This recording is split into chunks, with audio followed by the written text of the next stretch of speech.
señora viceprefecta de la provincia de Chimborazo, señoras y señores concejales de la ciudad de Riobamba, señoras y señores representantes de las instituciones del gobierno, señoras y señores autoridades nacionales, provinciales y locales, civiles, militares, policiales, eclesiásticas,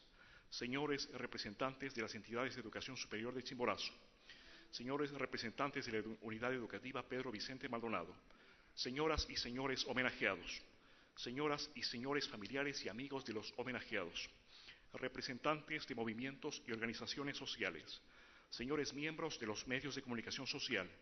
señoras y señores invitados especiales, ciudadanas y ciudadanos de Riobamba. El Congreso Constituyente del Estado del Ecuador en la República de Colombia,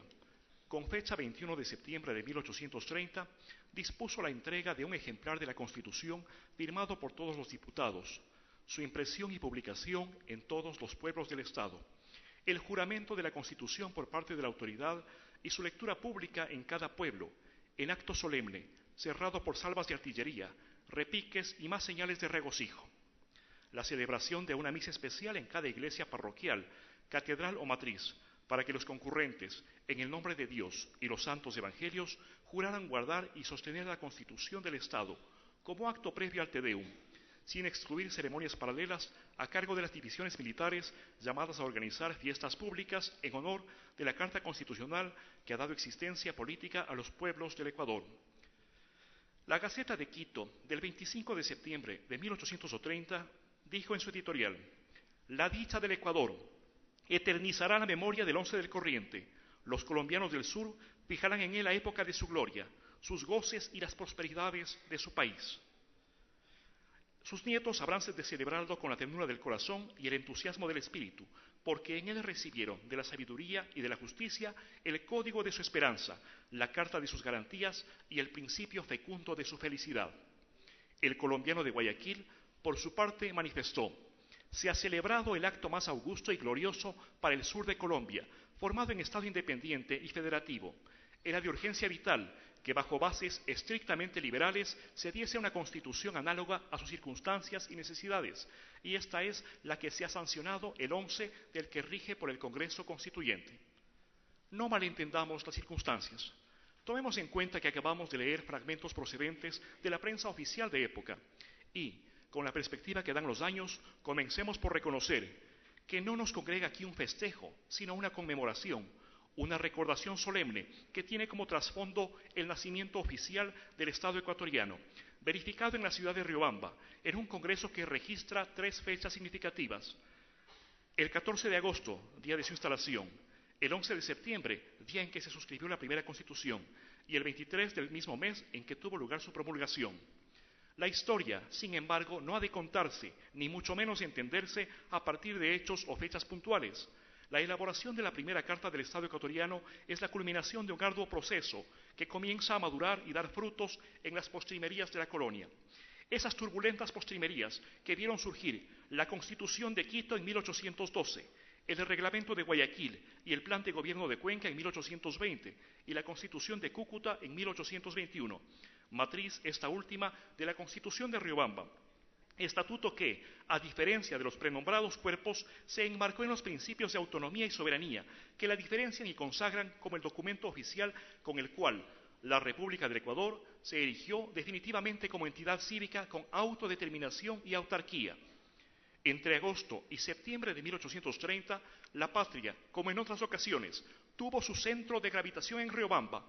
El solemne pronunciamiento de la capital de Quito y demás pueblos del sur de Colombia, por el cual se constituye el Ecuador en Estado soberano, libre e independiente, sobre evocar con gratitud al libertador Simón Bolívar, dio paso a la convocatoria que, con fecha 31 de mayo, el general Juan José Flores, en su condición de jefe de la Administración del Estado del Sur, hizo al Congreso de Riobamba para constituir y organizar el nuevo Estado conforme a sus circunstancias y necesidades y elegir diputados en observancia al reglamento que para la fecha se había emitido. Según el acta de instalación, el 14 de agosto, en el antiguo convento de Santo Domingo, se reunieron inicialmente 16 diputados electos por las provincias de los 3 departamentos, legisladores que, tras asistir a una liturgia de Espíritu Santo oficiada en la iglesia matriz, se trasladaron al aposento destinado para las sesiones. en medio de un numeroso concurso de todas las clases, es decir, de testigos, entre los que con seguridad primaba una mayoría de ecuatorianos que mal podrían ejercer el derecho a la ciudadanía, pero que siquiera de este modo habrán vislumbrado el advenimiento de renovados escenarios para una querencia que de a poco iría convirtiéndose en nación, o, como lo definirá Benedict Anderson, en comunidad imaginada.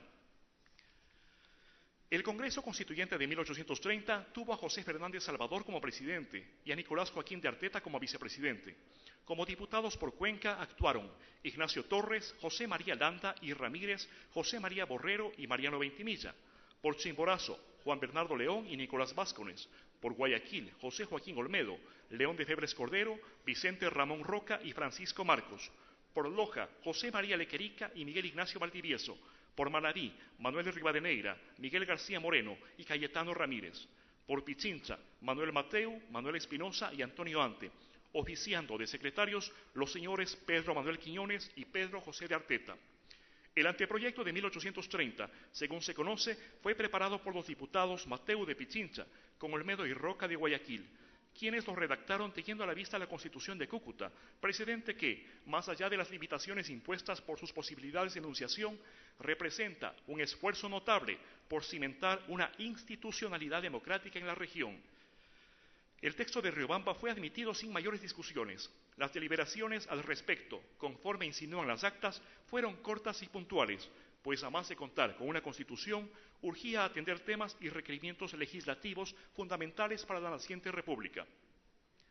Desde 1830, el Ecuador emerge como un país regionalizado, tanto como para haberse calmado tensiones dándole ese nombre antes que el de Quito, sin que esta denominación impidiese que los departamentos de Azuay, Guayas y Quito se consoliden como lo que históricamente han encarnado, tres centros geográficos y de poder.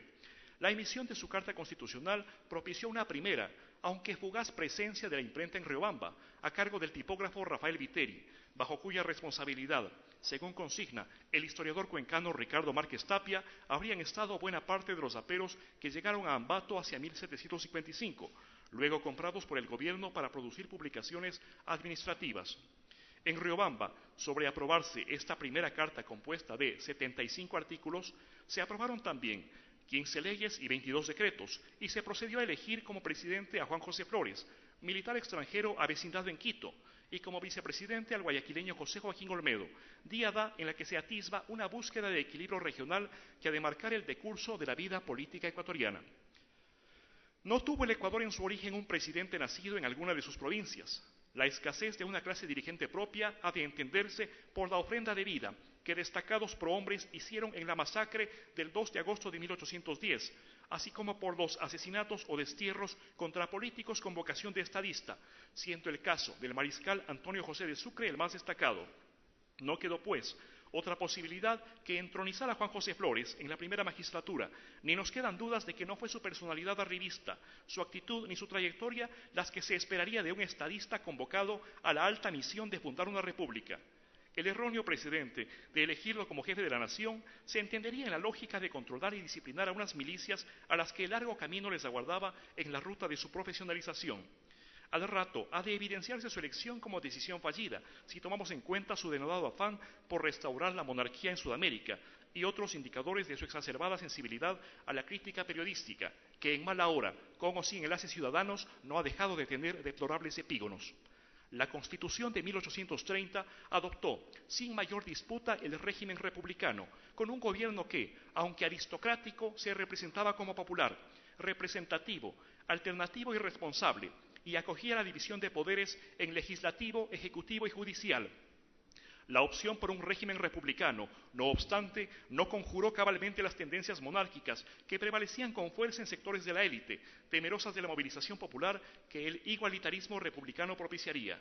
La naciente República Criolla prolongaba en los hechos el antiguo régimen. Según el historiador colombiano Germán Carrera Damas, las repúblicas andinas, Ecuador entre ellas, funcionaron como remedos de monarquías y sociedades liberales con religión de Estado, un Estado al que, en todo caso, tendría un rol destacado en el afectuoso proceso de integración nacional. La Constitución emitida en Riobamba se formuló en el nombre de Dios, autor y legislador de la sociedad. De sus 75 artículos, solo 16 consagraban derechos. Más que un estatuto fundacional de un Estado, fue instrumento de dominación de un caudillo afortunado. Su espíritu, necesario es remarcarlo, enfatizaba en los principios de obediencia a la ley y a la autoridad, antes que en los principios liberales de igualdad y libertad. No esperaríamos que la primera Constitución fuese un dechado referencial para el recurrente constitucionalismo ulterior, pero 188 años después, justo es evaluar sus debilidades. Su carácter provisional explica el que se consignase la eventualidad de suscribir un pacto de unión y fraternidad con Colombia y Venezuela, con el agravante de referirse a Ecuador como Estado, rango inferior al de la República, bajo el cual se invocaba el proyecto de Bolívar. No hemos de rasgarnos las vestiduras, ni hemos de echarnos tierra y ceniza en la cabeza, pero en honor de una conmemoración que ha de privilegiar la verdad por sobre cualquier arrebato chauvinista, no ha de negarse que la Constitución de 1830 fue proverbialmente excluyente y forjada desde una concepción señorial. Por ejemplo, al identificar la ciudadanía con el derecho a elegir y ser elegido, reservando esta posibilidad para el reducido grupo de ecuatorianos mayores de 22 años, alfabetos o ejercientes de profesión o industria útil, sin sujeción a otro como sirviente o jornalero. Lo mismo que al instituir una clara segregación, al no establecer derechos para negros, o al referirse a los indígenas como clase inocente, abyecta y miserable, seres humanos que solo podrían ejercer sus derechos a través de los curas párrocos, nombrados como sus tutores y padres naturales, consumándose así un retroceso frente a los alegatos de José Joaquín Olmedo y José Mejía Lequerica en las Cortes de Cádiz, sin olvidar lo estipulado en la Constitución de 1812. La obligación de poseer un bien o propiedad de raíz de 300 pesos de plata para ser ciudadano, por otra parte, no deja de ser sorprendente si consideramos que esa suma triplica la fijada en la Constitución de Cúcuta, en un tiempo en que una quinta con huertos, cuadras y regadíos podía costar 50 de esos pesos de plata. Exigencias como la de saber leer y escribir implicaban la exclusión de las mayorías, mientras el reconocimiento de fueros para militares, eclesiásticos y legisladores revela a las claras la creación de privilegios abiertamente dirigidos.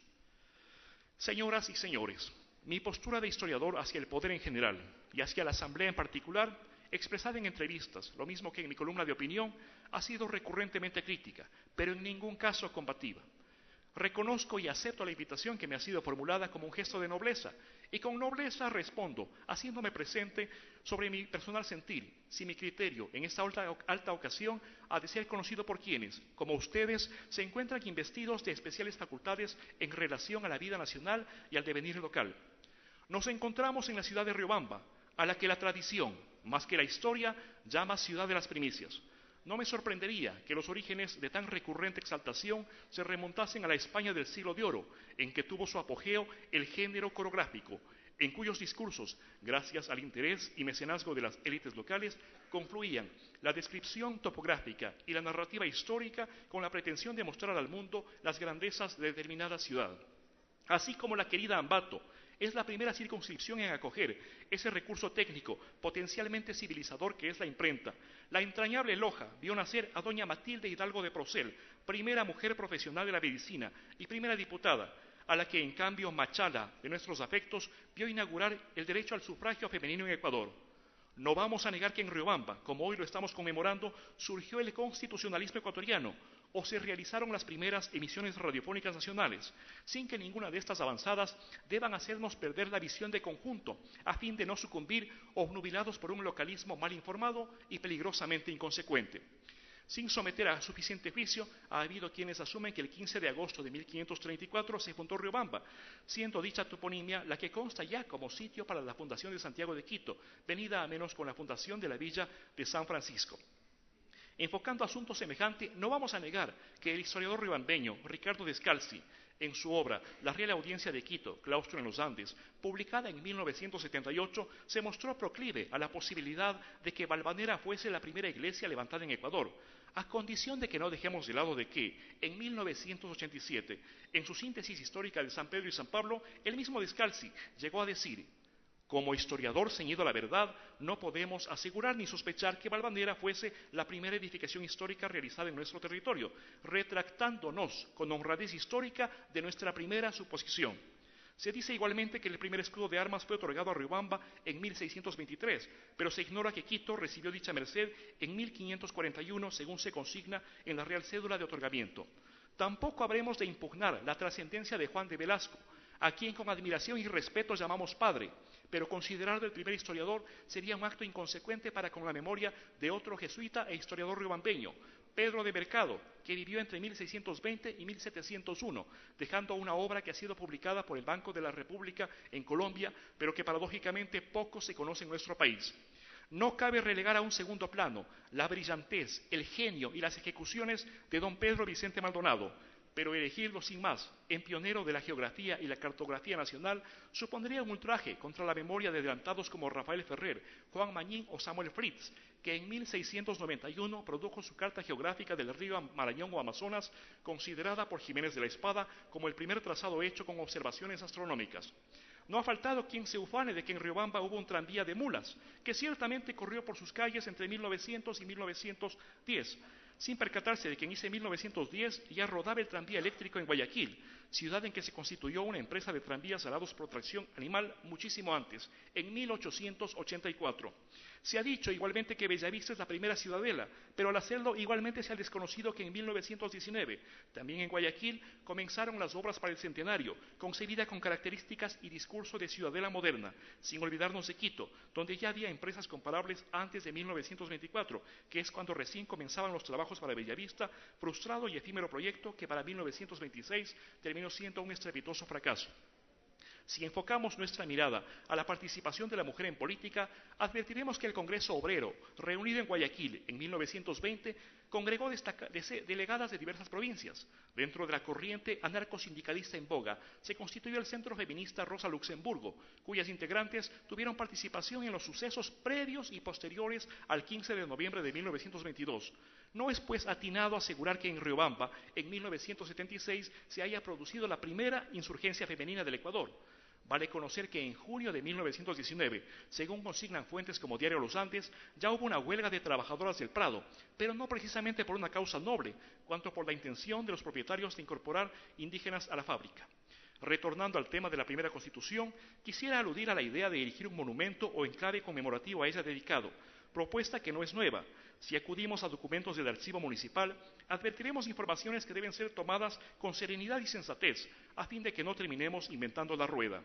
Ya a fines de los años 1920, una comisión de concejales se refirió al proyecto de Alameda pensado para su concreción en la Quinta Concepción, actual Parque Guayaquil, sugiriendo que su terminación se produjera antes de 1930 a fin de que pudiera llamarse Primera Constituyente, intención que no prosperó. Para 1930 se encontraba activa la Junta del Centenario de la República. Ese mismo año, el 3 de febrero, se informó desde la Presidencia que el presupuesto disponible de 80.000 sucres solo alcanzaría para obras del mausoleo de Sucre, mas no para atender las aspiraciones del comité conformado en Riobamba, ente que al día siguiente exhortaba a que su municipio tuviera una mayor participación. Días después, con fecha 13 de febrero, una nueva comunicación de la Presidencia manifestó la decisión de prescindir de toda pompa para la conmemoración y optar por la sencillez, vista la precaria situación económica del país. En tratándose de elementos memoriales, hubo la intención de emplazar una placa conmemorativa en el edificio que hoy nos acoge, según propuesta presentada por Gabriel Jiménez y Luis Ramos con fecha 28 de julio, por el precio de 500 sucres, así como un concurso convocado por el municipio para la construcción de un arco triunfal conmemorativo, cuyos ganadores fueron el ingeniero Pietro Fontana y el escultor Enrico Pacciani, quienes, según documento del 25 de junio de 1930, debían recibir 500 sucres como premio. La persistencia de la Junta del Centenario consiguió que desde el Consejo de Ministros, según comunicación remitida por Julio Enrique Moreno y transcrita por Delfín Treviño, se asignasen 6.000 sucres a Riobamba, los mismos que se muestran por demás insuficientes como para que el municipio, por ejemplo, pudiese adquirir un manuscrito original de la primera Constitución, documento de interés nacional, pero que se encontraba fuera del país, acaso por haber sido robado del archivo del Congreso y por el que se pedía la suma de 25.000 sucres, suscripción imposible de cubrir en Riobamba, donde, a decir de Juan Félix Proaño, las fortunas son limitadas.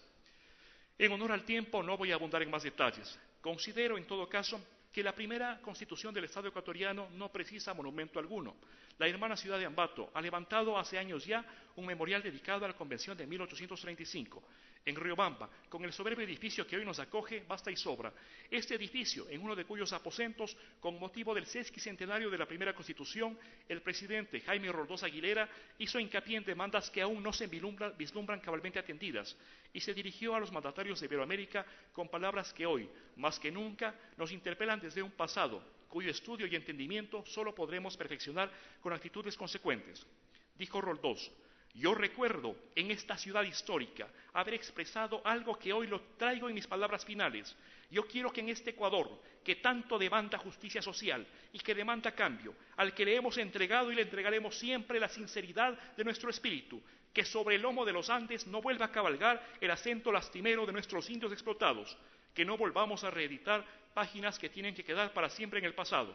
Ilustres mandatarios de América, ustedes y yo hemos quemado las naves para retornar. Solo tenemos un camino, ir hacia adelante. E ir hacia adelante significa ir a la justicia, a la libertad y a la democracia. Señoras y señores,